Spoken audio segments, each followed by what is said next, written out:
Salut tout le monde, bienvenue à ce nouvel épisode du Faber Cast. Je suis votre animateur Faber Glass et puis cette semaine, on a 3 invités sur le podcast. Le premier d'entre eux vient tout juste de faire son retour à la compétition au Prospect Fighting Championships le mois dernier et puis il a gagné. Il est maintenant de retour, il était dans le combat principal. C'est l'ancien champion 55 livres de TKO, TJ Laramie. On veut savoir qu'est-ce qui se passe avec lui, quelle est la suite des choses et comment il se sent après ce retour et cette très belle victoire. Ensuite, un autre combattant canadien. En fond, on a 3 combattants canadiens sur le podcast, là, c'est pas compliqué. Le second d'entre eux, il est peut-être connu au Québec parce qu'il a battu Alex Boley et Joe Vallée récemment. C'est Aaron Jeffery et il est là pour nous parler de son combat au Contender Series où il va affronter Brandon Allen, de ce qu'il pense de cette opportunité-là et de comment les choses se déroulent pour lui. Finalement, on reçoit la combattante de l'UFC, toujours très excitante, Gillian Robertson. Elle est là cette semaine pour nous parler de son combat à Edmonton. Elle va être de la carte face à Sarah Frota et de voir qu'est-ce qu'elle travaille sur le side. Elle qui est toujours très excitante avec son grappling et avec ses soumissions. On a hâte de voir ce qu'elle nous prépare pour ce combat-là. Donc voici le podcast cette semaine. TJ Laramie, Aaron Jeffery et Gillian Robertson. Bonne écoute. Salut tout le monde, je suis là cette semaine avec quelqu'un que vous aurez nécessairement reconnu parce que c'est l'ancien champion des TKO, puis c'est non seulement l'ancien champion des TKO, mais c'est un combattant qui est de retour. He's back and he's back strong, man. It's TJ Laramie today on the podcast. How is it going, TJ? It's good, man. Feeling good.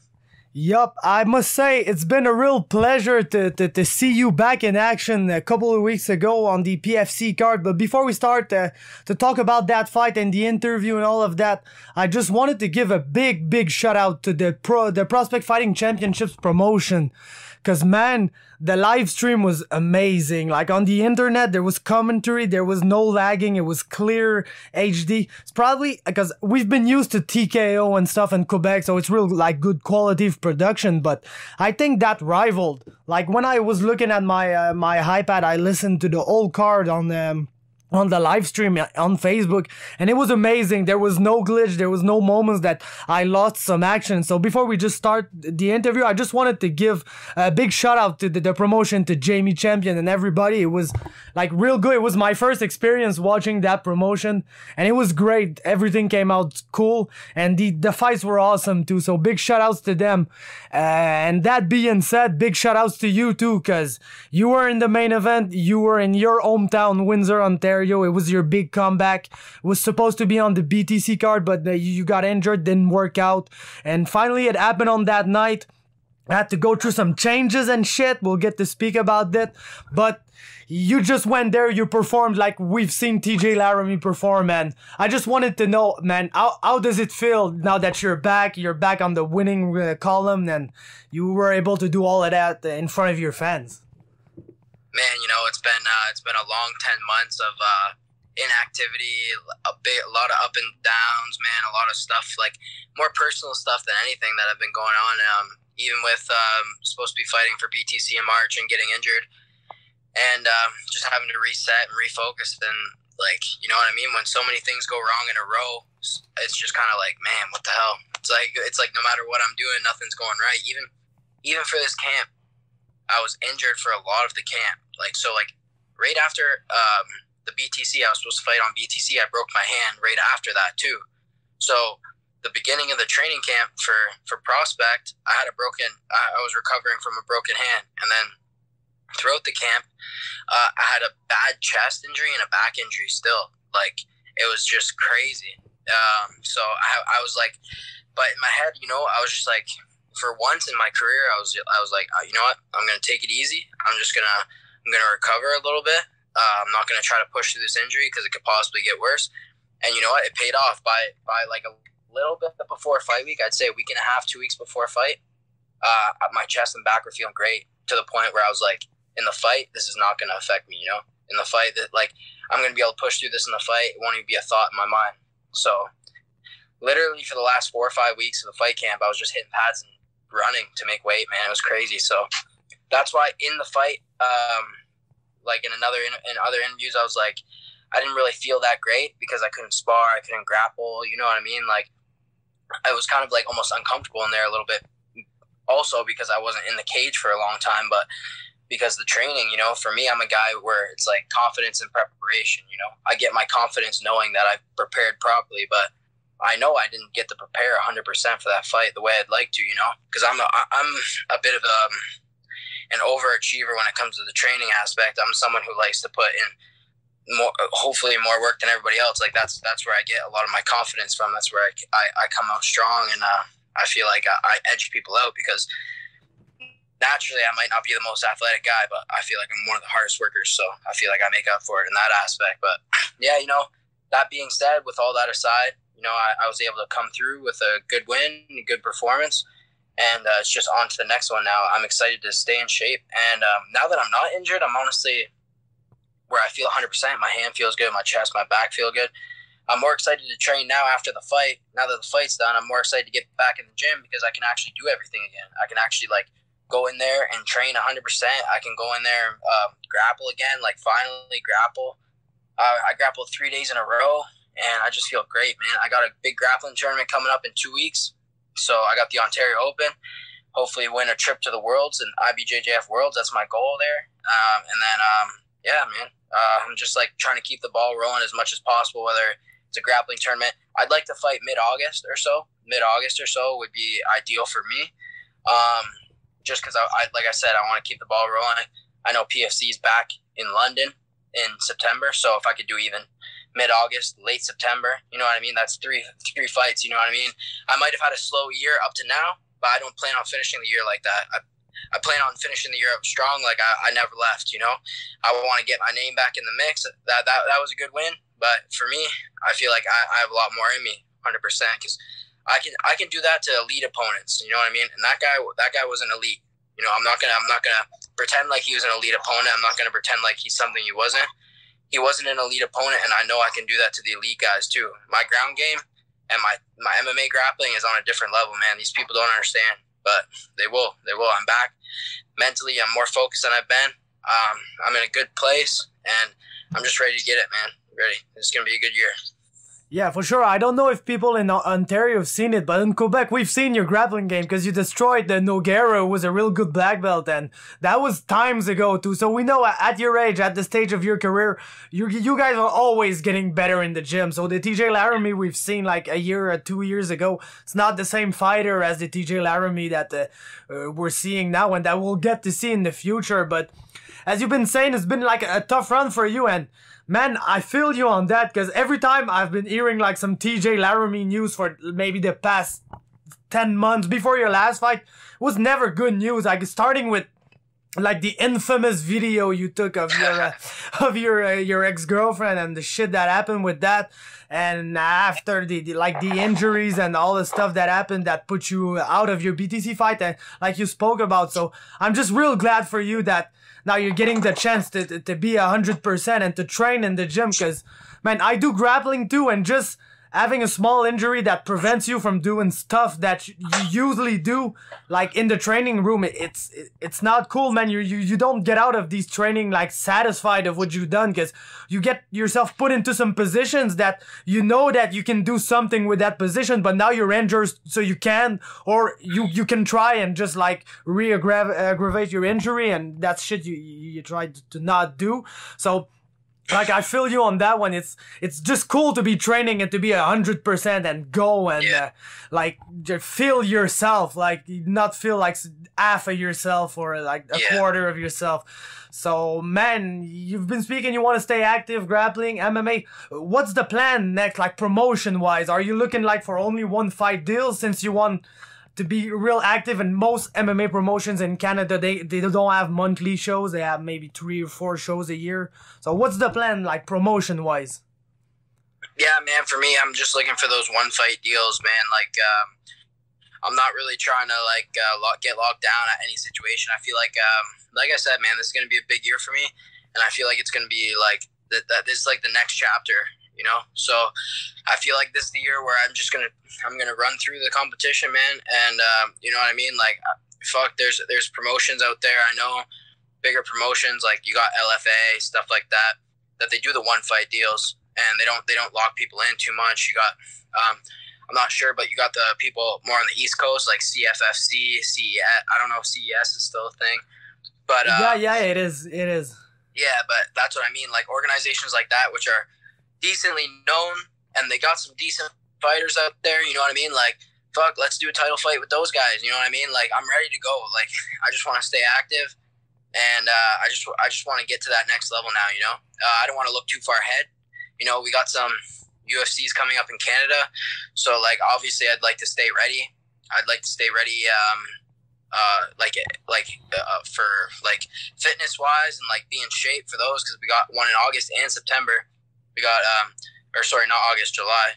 We got Edmonton in July, and then we got Vancouver in September. So those are both something I'd be interested in.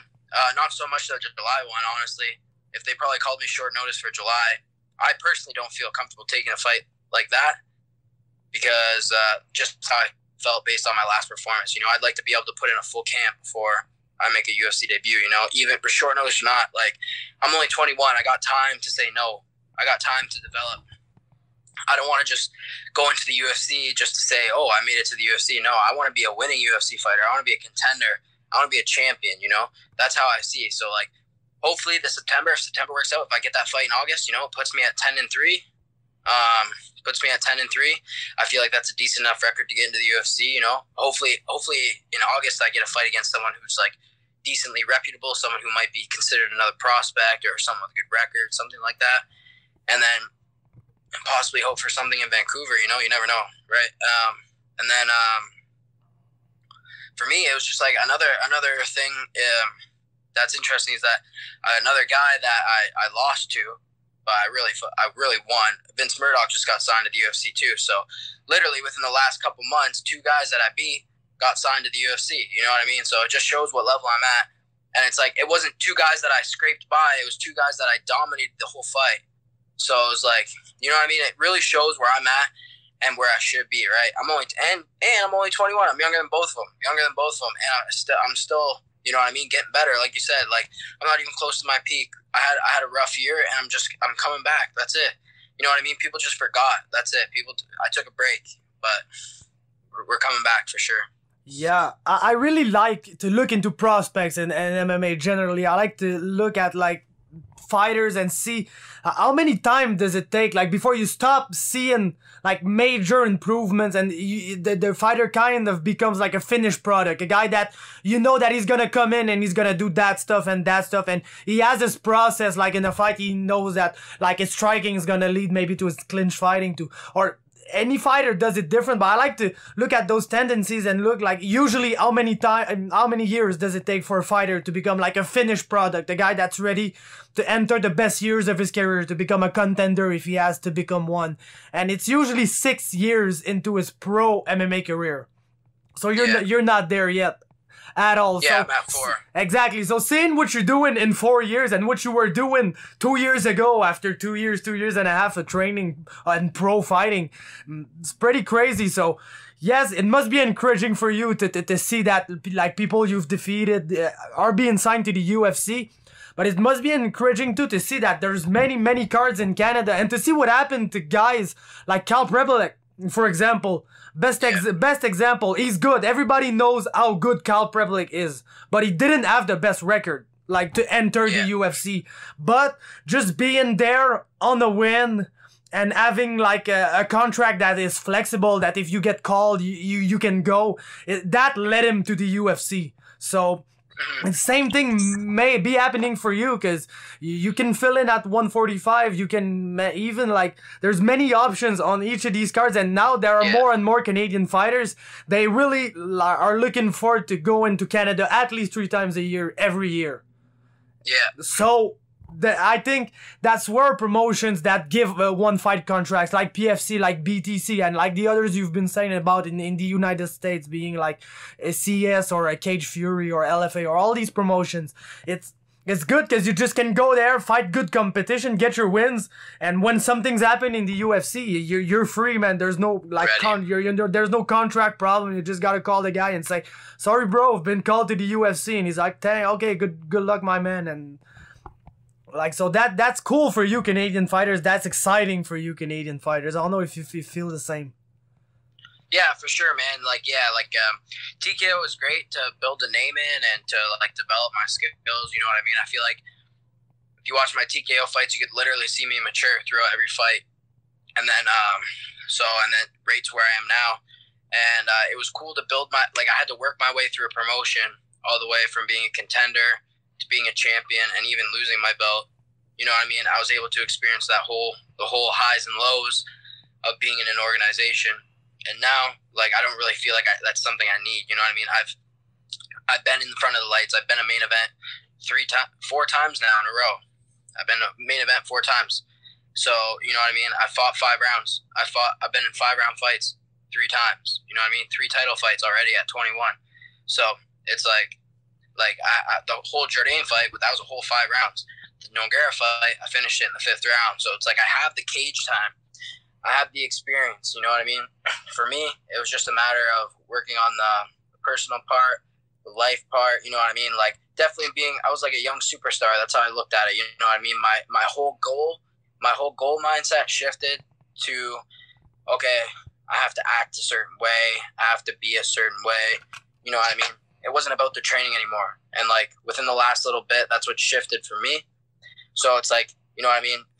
Being a champ in one of these organizations means nothing to me, because at the end of the day, the main goal is to get to the UFC. You know what I mean? Not to just get to the UFC, but to be a champion there. Being a champion in TKO, yeah, that's cool, but at the end of the day, what's it mean? It means nothing. It's in the big picture, it means 0. You know? So it's I don't mind fighting for these other promotions, 1 fight here, 1 fight there, because at the end of the day, UFC is going to look at my record, they're going to see wins, they're going to see who I've been fighting, and that's it. That's all they care about. They don't care about if I've been a champion here, if I've been a champion there. It's about winning, man. That's it. It's about winning and getting to that next level, because this is the beginning stage. This is not the getting to the UFC isn't the end. Getting to the UFC is just the beginning of what I plan to do, you know? So that's what I mean by that's why I'm going to stick to these little promotions, smaller promotions, maybe not so well-known Fight Pass promotions, whatever, right? Whatever it may be. I don't really care about being in the spotlight too much right now. I just want to win. Yeah, and as you've been saying, I think being a TKO champion it's a big accomplishment. It's good for your record. It's good for your resume. There's no doubt about it. But when you get to the UFC, almost every guy that you'll fight has been a champion. Either in LFA or in any promotion around the world, in Brazil, in Europe, everybody has been champion everywhere. So as you've been saying, it's good accomplishment because it's a good promotion. It's probably the biggest one in Canada. It's probably equivalent to being a LFA champ, which almost guarantees you a UFC spot. But when you get there, everybody's a champ. So you gotta beat these guys, and that's where it really counts. That's where you'll make the money. That's where you'll get maybe the bonus checks. That's where you'll get the big sponsorships, even if you can bring them to the cage. Being the UFC attracts your name to bigger brands, and that's how you make your money, and that's how you live from your dream. So I feel you on when you say that, at the stage, and you've been TKO champion, you can go back there and be 2 times TKO champion, but at that point, what would it change? You're 10-3, nothing.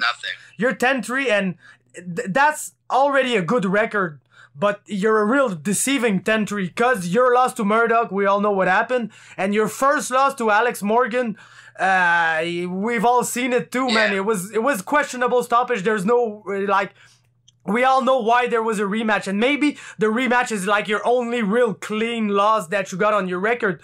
But that makes you one of the most deceiving 10-3 we've seen, because 2 of your losses are basically not losses. Well, one of those losses is a win. You know what I mean? The Murdoch one is that's shit. I can even speak on how ridiculous it was that you lost that one. But it's you know what I mean? The losing for the first time, for real, that was one of the biggest things. That was one of the things, you know what I mean? That's where I had to rebuild, you know? Being out, finally losing once for real was you know what I mean? It changed me mentally. It changed everything about me, you know? Losing the belt, too, just the way people treat you, you know what I mean? How'd your last fight go? Oh, I got knocked out. What? You know what I mean? And people look at you different, man. People look at you different. People treat you different. People don't want to hang out with you as much. You know what I mean? You don't have that I should say, like, what people say now is clout. Like, I don't have that clout anymore, right? And that's you totally see who's there for you and who isn't, right? So it's like, I even have people coming up to me like, oh, like, what happened? Like, you're not fighting for TKO anymore? As if, like, I downgraded or something.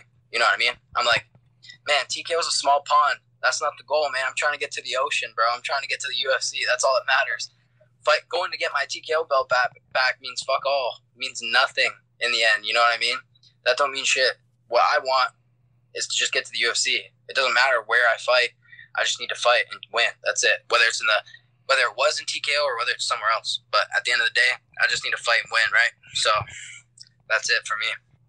Yup, and let's just talk a little bit about like that last fight when you learned that you were gonna have to have a change of opponent. Now, how did you learn this, and how like concerned were you that maybe that fight was gonna fall through? Okay, so this was crazy. So I was like, I seen late. This was the night before weigh-ins. This is when I seen it. The night before weigh-ins, I texted my coach because I seen like someone post that I know. Oh, is there anyone who could fill in for a late notice 145? Right there, I was like, that could be my fight right there. You know what I mean? So I texted him, I'm like, what's up? Like, does this have anything to do with my fight? And then he called me and said, yeah, so change your plans or whatever. But we did find you someone, and he's going to be on a flight tonight. He's going to be on a flight tonight to get here. Got all his medical done, everything today. I'm like, all right, fuck. I'm like, send him out. You know what I mean? Like, I wasn't really even asking names or nothing at that point. I was just like, I need to fight. That's it. There's no fucking way I'm already halfway through my weight cut. I'm already probably at like 148. Like, I'm pretty much on weight almost at this point. And it's like, man, just send him out. I don't care. And then they said who he was. James Dunn, 2-2. He was on a 2-fight win streak at least, and he fought 3 weeks ago. So you know what I mean. Like, he's coming off a little bit of a high in his career, even though he's only 2-2. So, but I was like, whatever, man. Like, it don't matter who the fuck I'm fighting. I just need to put on a show for these guys. Like, in my hometown, been hyping it up forever, and just for myself, I needed to fight. So that's basically what happened. And then, so.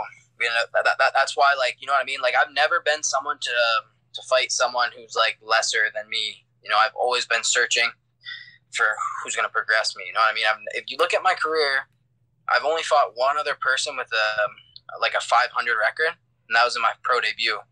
I fought a Japanese guy who was 12-12, but that's for my pro debut. You know what I mean? That was the worst. That was technically the worst guy I fought on paper. This guy would be number 2. You know what I mean? Like, so that's kind of weird for me in my career. And it was almost more nervous for me because it puts more pressure on me. You know what I mean? You get clipped by a guy who's 2-2, you're fucked. You know what I mean? So that's what I mean. Like, I'm someone who typically rises to the occasion. I have good performances against good fighters. So when I heard all that, I was like, damn. And then, but whatever, it went through, and that's all that matters. I got to fight regardless. You know what I mean? So I can be a little bit mad that it wasn't to the caliber that I thought, but you know what I mean? It is what it is. I got to fight. I got to show up and perform. And he wasn't too much. He wasn't anyone that concerned me really. Like, the only thing I noticed when I watched one of his fights was like, he's durable. That's it. He can take a beating, right? So you know what? When someone can take a beating, you got to give it to him. That's it. That's the only game plan. So, but my original opponent was definitely more of a grappler, 100%. He was a pretty skilled grappler. So I was kind of preparing to keep it on the feet. And because, like, I wasn't able to grapple all camp. So I was preparing to kind of just sprawl and you throw my hands a little bit. But when that fell through, I looked this guy up, and he just seemed like not as skilled, right? He wasn't as developed as I was anywhere in the game. So when I took advantage of that, he was apparently a purple belt. Didn't really feel like it when I was on top of him, but I was able to pass his guard pretty easy and just, like, basically, like, I had the whole fight my way. And I kind of rushed a few submissions. But I got back on top right away, and then I worked, got to his back, flattened him out, and then once I get to people's backs, man, I'm pretty hard to get off, right? the whole Jordan fight, I was basically on his back, and that's just how it goes, man. So he unfortunately had to experience that, and then that's it, man. That was basically that whole situation. Yep, and I think sometimes people like they try to I'm not say discredit, but they put like less weight in a win like that than like a win against a big name opponent and all of that. But I feel like we gotta give you your props for a win like that, cause man, you fought an unknown on 24 hours notice, and you fucking went there and you executed your game plan. You did what you do best, and you got away with that win. You almost like didn't get touched. You didn't. Nothing. I took a low kick. Yeah, nothing happened to you in that fight. So sometimes you just gotta go out there and fight. And like you've been saying, after all these cancellations, those injuries, and the times that you were supposed to fight in Windsor, it didn't happen on BTC. That card was kind of relying on you. So you just had to fight. You took the fight. You went there. You got the job done. And sometimes, man, you just gotta give a fighter his props for taking fights like this where you feel like it's a no-win situation for him, because if he beats him, it's like, okay, TJ Laramie beat a no-name, and if he loses, he's like, oh shit, TJ Laramie just lost 2 in a row and he just got defeated by a no-name. So like you have to have the guts to go out there and just fucking fight, and that's what you did. So huge prop for this, my man. You saved the show. Everybody was there for you. Windsor was going crazy for these fights, and it delivered all the way. Even your brother was like amazing. Oh, but we know Tony. He's back too, man. Yeah, we know Tony's real good, but that performance, man, was flawless too. It was amazing. Yeah. I'm so happy that he's back, because I don't really know like the exact nature of his injury, but the way it was told to us back in Quebec, it was pretty severe. So I'm just happy that he's there fighting and looking as good as we know he is. Yeah, for sure, man. With him, it was like I've always said, man, I've honestly never trained with anybody as talented as him. He is the most 100% talented person I've ever trained with in my life. And it's just a matter of, like, for him too, it was more of a personal issue, whatever, you know what I mean? I'll let him tell that story if he wants, but for him, it was a personal issue on top of being injured too for a while. So he got his shit figured out, and obviously he showed up too. Look at that performance, man. He was like, barely even got touched, and then he finished a guy who was 6 inches taller with a head kick. You know, like, the guy's a beast, right? So you'll see a lot more of him in the future too. And just like you seen his first, the way he came out in TKO. And that's another thing, you know what I mean? 2 flawless wins, man. He beat Keith Lee, and then he destroyed Derek Falk, and then he had his little like run of upsets there. But you know what I mean? Like that's another example of someone experiencing the highest highs and then the lowest lows. You know what I mean? At a young age, he was only 19. That can get to you. You know, just like with anyone, man. Like my last loss, I let that loss get to me a little bit, and then I went through some other shit too. So it was just like, and I was only 20, right? You know what I mean? Just being a couple of young kids, right? We're still trying to experience life on top of the fight game, you know. So we're both back, and both feeling good for sure. Yeah, man. I'm gonna let you go. I thank you very much for taking the time, man. And you're a real cool guy to follow, even if you're not in Quebec anymore. Whatever you'll be fighting, we'll be following. And I hope you keep us updated on like what's next whenever you got something planned. And we'll be covering that shit. We'll be waiting for you to get to the big show, because it's a matter of time. There's guys that you know that they're gonna get there, and you're one of them. So, man, thanks a lot, TJ Laramie, and keep on doing what you're doing, because you're doing it real good. Thanks, man. I appreciate the time. Yeah, see you, man. Bye. Take it easy. Hey, salut tout le monde. On est là cette semaine avec un invité très spécial parce que c'est un des meilleurs prospects canadiens. Puis il va avoir la chance de s'exprimer sur un plus gros stage dans pas long, et on parle de notre ami Aaron Jeffery. How are you doing, Aaron? I'm good, buddy. How are you? I'm doing real good. I was saying, man, you're one of Canada's brightest prospects. Since a while, you've been fighting on the local scene and BTC in Ontario, and we've seen you develop as a real good fighter. and now you're gonna have the chance to show that to the world, show that on a bigger stage, because you'll be fighting on Dana White's Contender Series in July, and that's such a huge opportunity for you. So before we talk about like the fight, the matchup, I just wanted to know how did this come about? So after the last fight, we had a few options given to us. I could have went back to BTC and defended the title and had another fight local. There was an opportunity with CFFC as well. And then the dude I was supposed to fight for CFFC got signed to Contender Series. So I think my manager talked to a few people and he got me on the show too. That's amazing, man. So you're going to be fighting there, and you're going to be fighting a tough guy too, a good matchup, another guy that we've been, like if you're following prospects in MMA, you've been knowing about Brendan Allen since a while. That guy's not been fighting that long, but he's had hella fights in that sequence. So how do you feel about that matchup, man? How does this stack up against you? Yeah, I like the matchup. I think it's a winnable fight for sure. I think he's good though. He's fought a lot of tough guys. He's had a lot of fights, like you said. I think it's a winnable matchup. That's why we took the fight. Yup. Do you feel like this opportunity is somewhere that you're gonna have to fight like differently? Because I know you've got many styles. You can go and you can like grapple real well. You're a good striker too. We've seen you in fighting in different styles. Like you didn't fight the same way you fought Alex Bolé.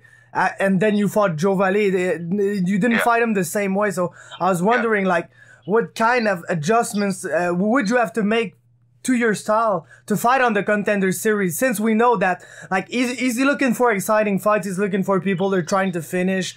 We've seen the first episode. So how do you approach like, that type of matchup style-wise? Yeah, I think that's one of the strong suits of my game, I'd say, is that I'm pretty well-rounded and I can fight in the different aspects of MMA. And I think the finishes kind of come naturally, right? Like, I think my style kind of wears guys out too, and the finishes come.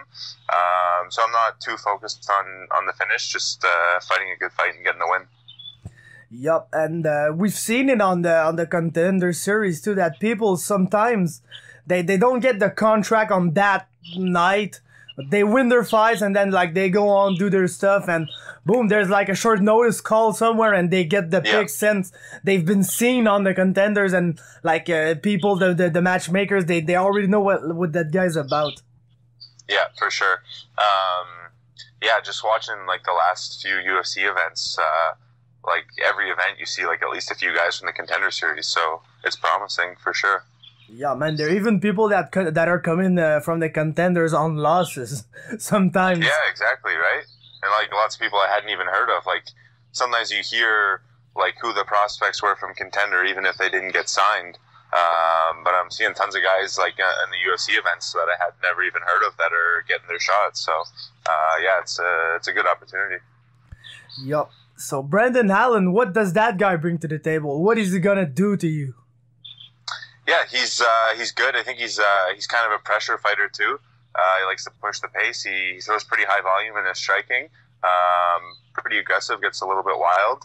I think he's a pretty decent wrestler too. So I think he's another well-rounded fighter, just like me. You think that maybe more you're gonna be able to get a knockout in that fight, or you think like maybe the ground game is gonna be the way that you're gonna get it? I don't want you to come out here and spoil your game plan too. Just don't tell me too much. But it's a surprise. You'll have to tune in on July 16th and find out.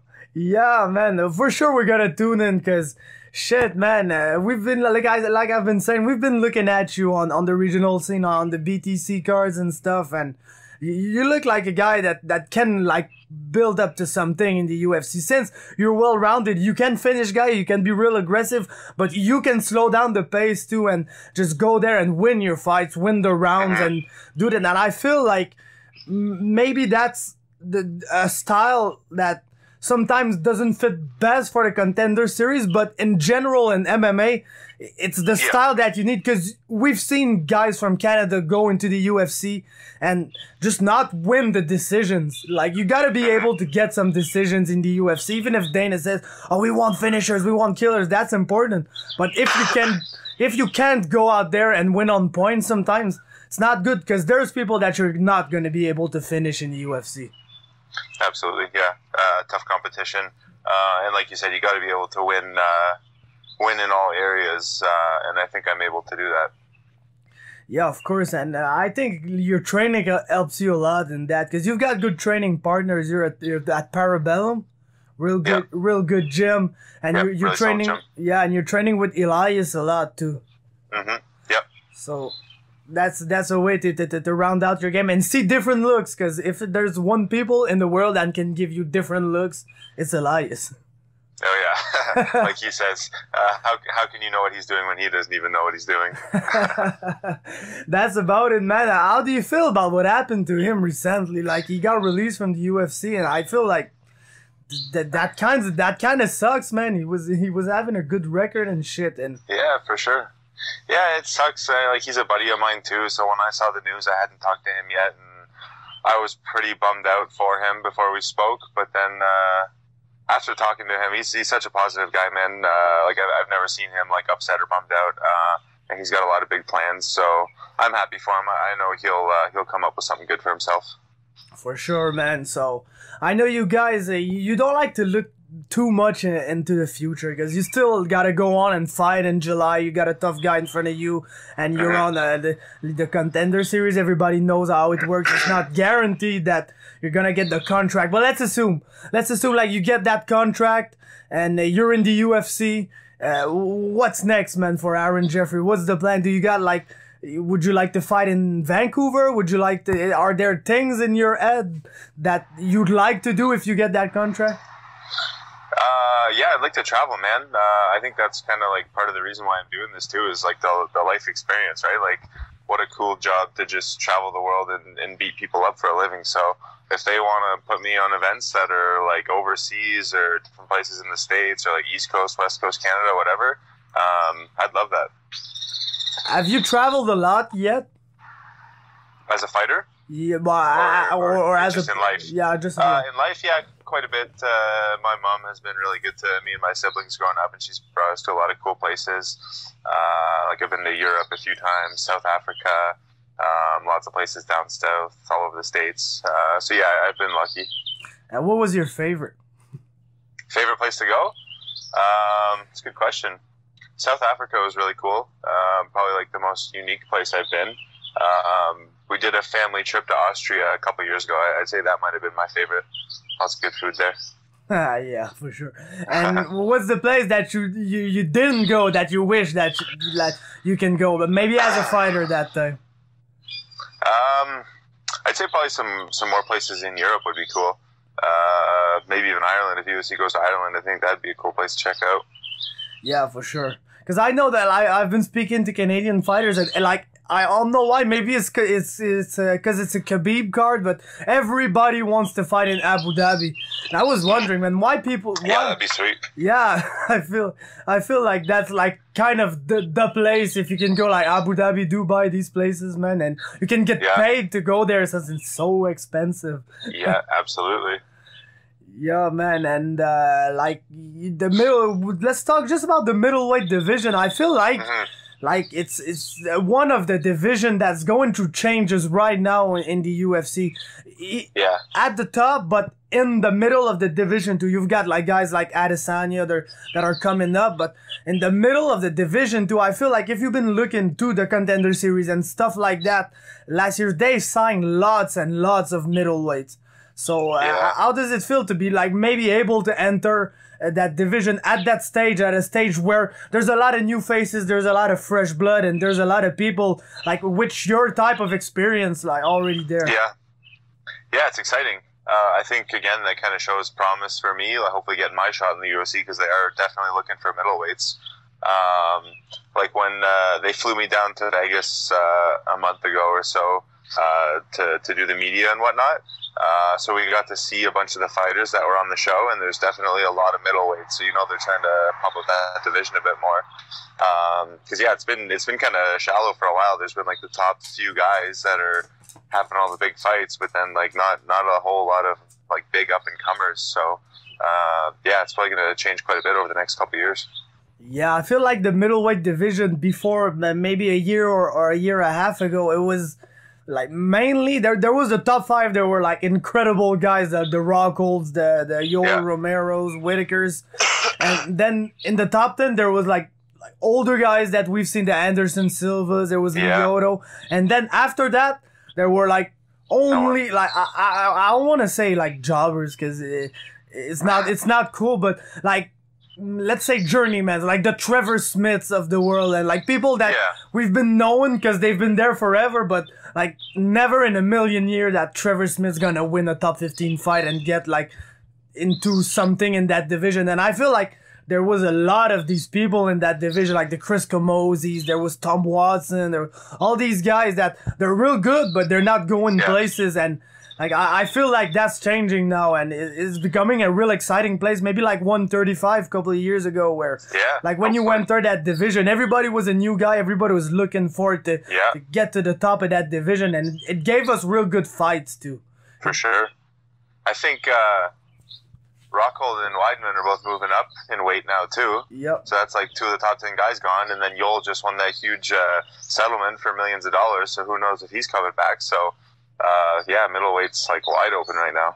Yeah, and Yoel can't make middleweight. I don't know why they're trying to still book him in middleweight fights, but I think he didn't make weight for like 2 or 3 of his last fights. So yeah, he's a big boy. Yeah, he's a scary guy, man. That like if there's one real scary guy in MMA, I feel like it's Yoel. That guy is like he's basically gonna do nothing to you until the time that he explodes and probably kills you. Exactly.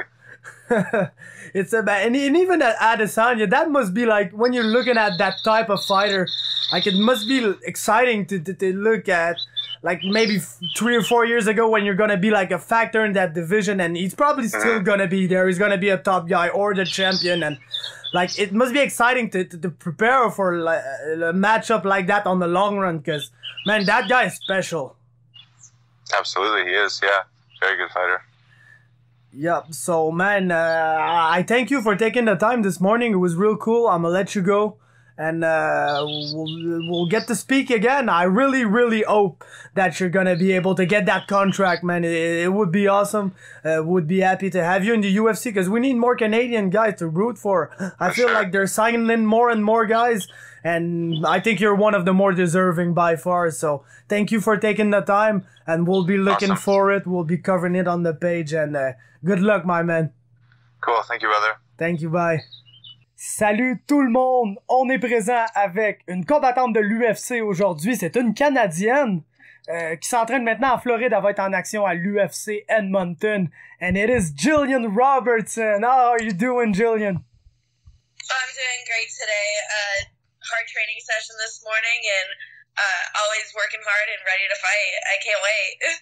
Yeah, we can't wait either. We're excited this year. We've got like 3 cards in Canada, and that's cool for us because we get to see Canadian fighters like you and people that are just like training away from home, but now get the chance to come back and fight in front of their own fans. So before we talk about the fight in detail, how excited are you to be able to come back to Canada and fight in front of your people? It's going to be an amazing experience. I really can't wait.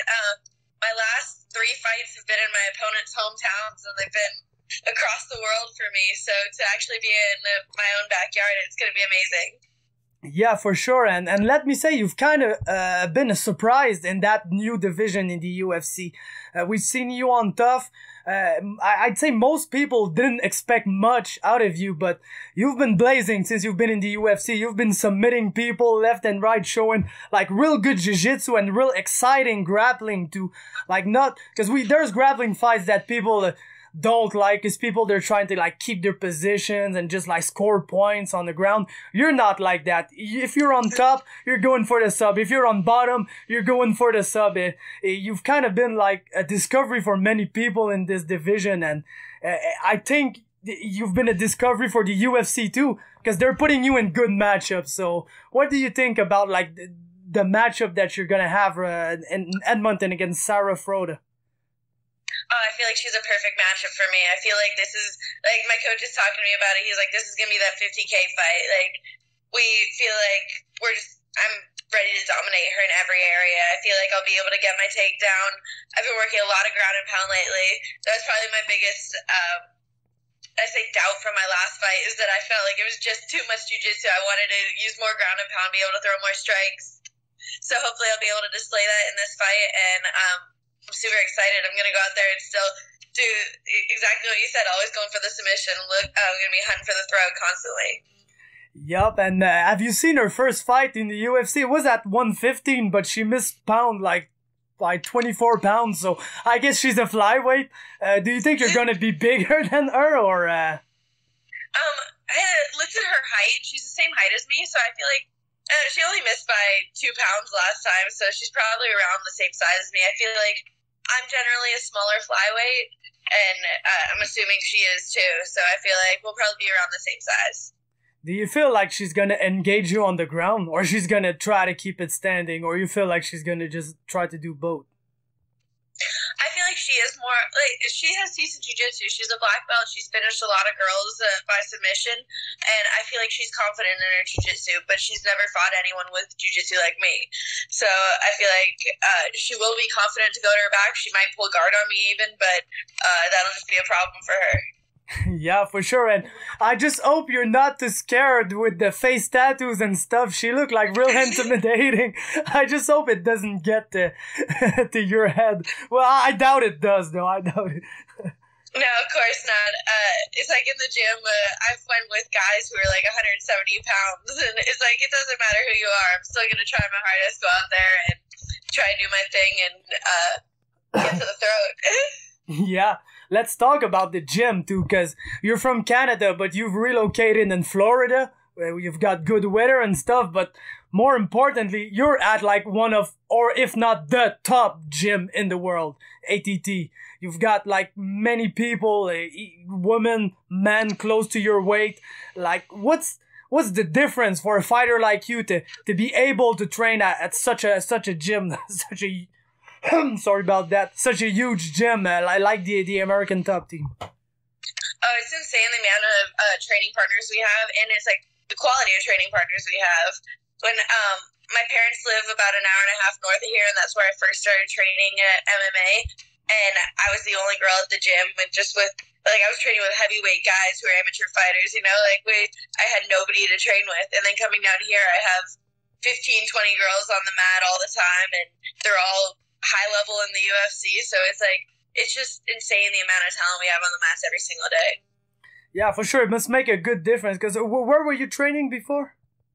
I was training at American Top Team, but just a different one of their smaller locations. Okay. When I first started, it was at Dean Thomas's gym, and he had an American Top Team in Port St. Lucie, Florida, and then I ended up just following him down here after.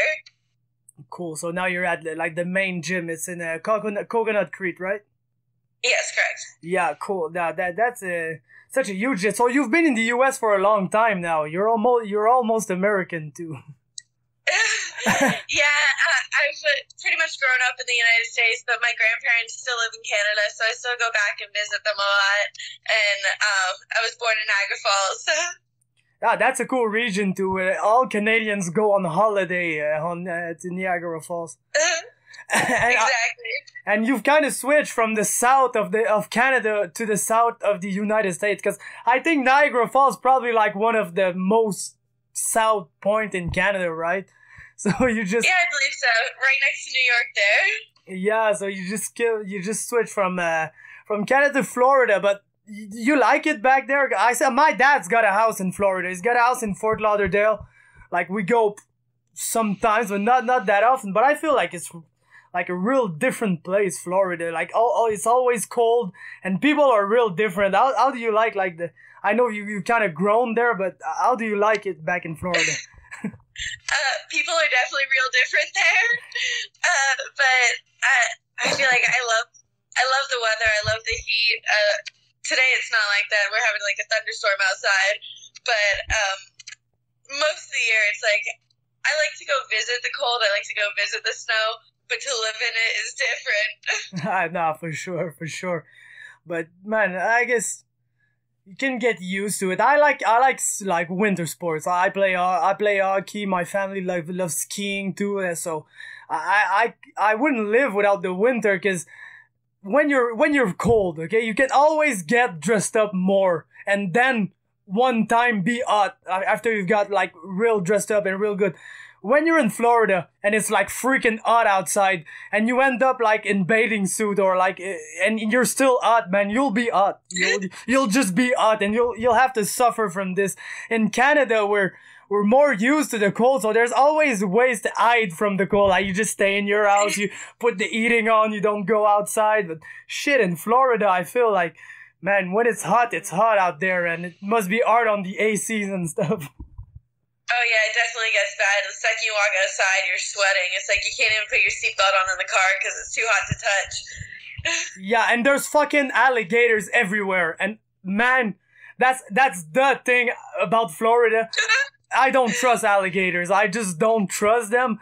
And maybe like listening to Joe Rogan doesn't help me, because like every like 2 or 3 podcasts he ends up speaking about alligators and snakes, and they're fighting in the Everglades, and so that makes me even more terrified. But I've seen like I'll always remember that we went to Disney when we were young, but we had a VR, so we drove like a day and a half. It was 36 hours, something like that. Like real stupid, like, from Montreal to Orlando. And oh wow. And I remember on the alligator alley, there was freaking alligators like taking some sun baths outside on the freaking highway. That freaked me out, man. So I'm kind of worried. I hope you didn't. They leave you alone. They don't touch you. They're fine. Most alligators will run away from you more than anything. It's like in Florida, I feel like anybody I've talked to who's from outside of Florida has the exact same perspective as you. They're like, "What do you do about the alligators?" And it's like, well, nothing really. They just kind of run away, or they don't really pay attention to you. Yeah, I believe they'd run away from me. I'm close to a 200-pound man. The problem is, I think they'd try to snatch and eat my pug. And I wouldn't stand that. It's like my best friend. I love him so much, and I feel like it would be dangerous to have a pug in Florida, because like small dogs, man, they just might get eaten by freaking alligators, man. No, I get that. I have a pit bull, and he's my best friend, and I wouldn't want anything to happen to him, but I'm pretty sure an alligator would just run away. Yeah, man, I saw he's on Instagram. I had to follow him. I love dogs so much. I just had to follow him. How old is he? He's about 12 years old. I've had him for about 5 years now. I adopted him from the Humane Society, and he's the best dog I've ever had. Yeah, for sure. You adopted it too. I adopted my pug too. He's younger though. He's 6, but we had him at 4. It's from yeah, we adopted him too, because like when people are moving and shit, they like just let their dogs go, and there's like so many dogs that need owners that we didn't feel like the need to get like a newborn. We can always, like, we know a girl like real personally who has a place where when you abandon your dog, you just give it to her, and like she puts them back, nurses them back into health. Because she's had dogs from like I don't know how you really say this in English, but like manufacturers, like dogs that they're in cages and they just produce kids.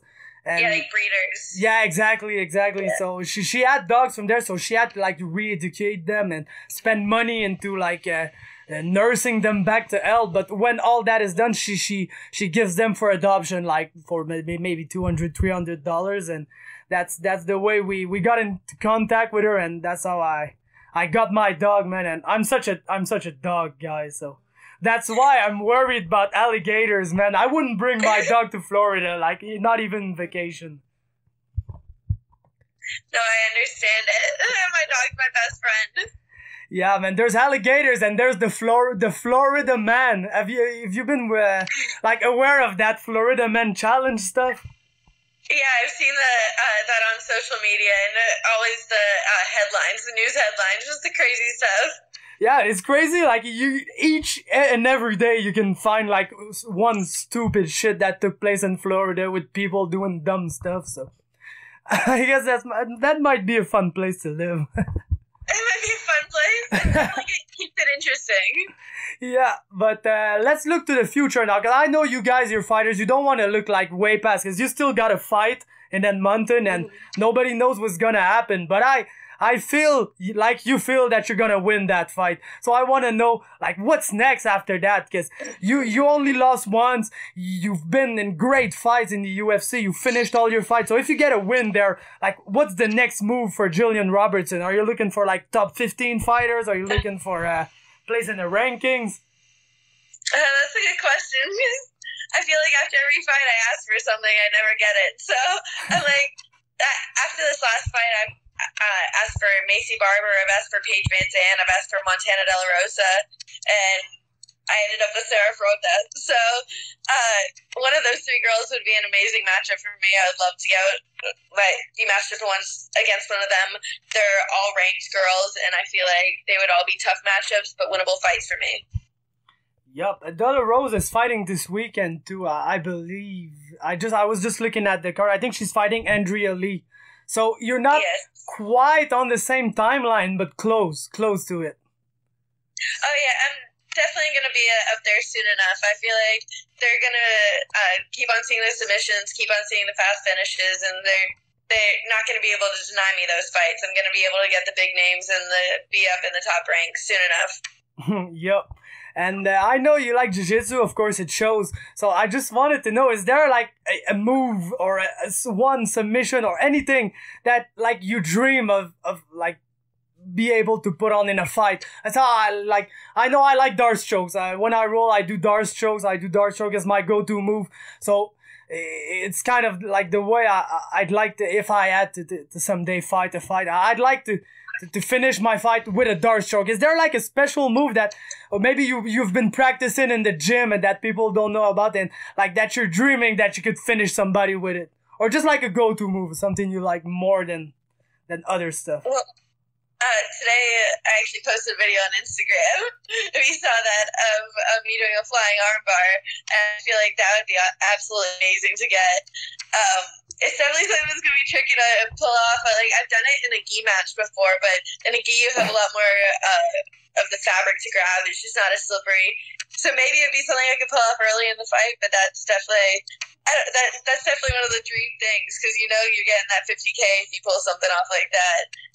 But my go-to is definitely the rear naked choke. No matter what, I'm always going to find my way to the throat. It's just, that's all I work for. That's all I think about, is just going for the throat, attacking the throat, attacking the throat. So it's like I find my way there no matter what.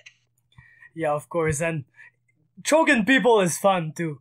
Like I do jiu-jitsu and I love arm bars. If I see an arm bar, I'm gonna take it. If I see like a kimura, I'm gonna take it. But there's nothing more satisfying than like choking the shit out of somebody, man.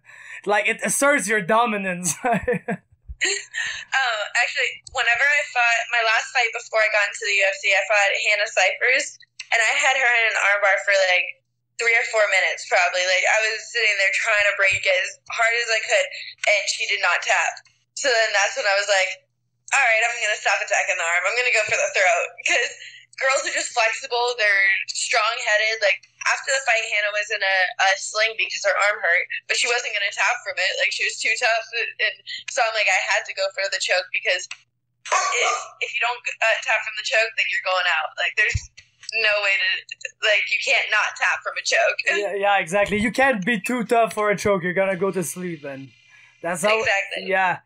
But, man, that was cool. Thank you for taking the time. And I'll let you go. I'll let you go and do your stuff. And I thank you very much for taking the time. It was great. And, man, I wish that you get your flying armbar. I wish that you get your bonus. I don't know yet if I'm going to be there, because I'm from Montreal. Edmonton is a real long way, and but if I'm not there, I will do something on my page, like special for this card, because it's in Canada, and there's gonna be a lot of people that we're gonna be cheering for, and that includes you. So thank you, Gillian, and have a nice end to your camp, and man, good luck. Thank you for having me. That was cool. We'll speak again. Bye. Bye. Voilà, c'était l'épisode. J'espère que vous avez apprécié. J'ai oublié de le mentionner au début, mais je pense que c'est la première fois, ou une des premières fois, qu'on a plusieurs invités, et puis que c'est tout en anglais. épisode complètement anglophone. J'espère que vous avez apprécié quand même mes collègues francophones. Je le sais que c'est pas tout le monde d'entre vous qui parle bien l'anglais. Et puis si j'avais le temps, je prendrais vraiment le temps de vous mettre des sous-titres sur ces entrevues-là. Mais écoutez, dans un épisode qui est tout en anglais, ça veut dire qu'il faut que je retranscrive manuellement chaque mot qui s'est dit dans cet épisode-là. Puis avec le site internet et tout que je viens de lancer, je vous le cacherai pas, j'ai pas le temps. J'ai à peine le temps de faire d'autres choses que mettre des choses sur le site internet puis sur la page, d'aller travailler dans mon autre job qui me rapporte de l'argent dans la vie et puis d'aller rouler au jiu-jitsu brésilien. C'est vraiment les 3 seuls estis d'affaires que je fais dans la vie. C'est littéralement rendu un travail à temps plein pour moi que de rouler cette page-là, puis je fais pas encore d'argent avec ça. Donc, j'ai pas les moyens de payer quelqu'un pour faire la traduction, mais le jour que je vais pouvoir faire de l'argent avec ça et que je vais pouvoir payer des gens pour travailler pour moi, assurez-vous que la première personne que je vais engager est quelqu'un qui va traduire les épisodes et mes vidéos d'ailleurs en anglais et en français, comme ça il va toujours avoir des sous-titres, mais pour l'instant je peux pas y arriver, je fais pas d'argent avec ça, donc je sais pas, ben partager mes affaires, arrangez-vous qu'on soit plein sur la cache, que je puisse monétiser cette affaire-là un jour, et puis vous allez avoir vos sous-titres et vous allez pouvoir écouter les épisodes en anglais avec des sous-titres en français et l'inverse aussi. Donc merci à TJ Laramie, thanks a lot my man for taking the time to come and speak with us today. It was real good and we look forward to seeing you back in action soon enough. Thanks a lot too to Aaron Jeffery. We'll be rooting for you on the Contender Series and we really hope that you'll be able to get that UFC contract that you clearly deserve. So good luck to you my man, and finally thanks a lot to Gillian Robertson. It was lots of fun to speak with you and we hope you'll be able to pull off a flying armbar or stuff like that in your fight in Edmonton, which will be following close enough. So thanks a lot for taking the time. Et puis c'est ça, c'était le Faber Cast. Suivez-les sur leurs médias sociaux. Suivez-moi sur les miens: Facebook MMA Talk, YouTube MMA Talk, Instagram DTHE MMA Talk, Twitter DTHE _MMA Talk, et finalement, et le plus important, MMAtalk.ca. Allez visiter le site, cliquez sur les articles, laissez des commentaires, partagez les articles sur ces médias sociaux. Faut qu'on aide du monde sur ce site-là. On en a déjà, mais on en veut plus. Je mets beaucoup de temps là-dedans. Encouragez-moi, s'il vous plaît, ça serait bien gentil de votre part. Et puis, on se voit la semaine prochaine avec un autre Faber Cast, avec seulement qu'un invité cette fois-là. Je suis pas mal convaincu. J'ai plusieurs entrevues de faites, en fait. Tout va dépendre du timing d'une autre affaire que je vous mentionnerai pas trop, sinon vous allez savoir de quoi je parle. Mais bref, de très bons Faber Cast à venir dans les prochaines semaines.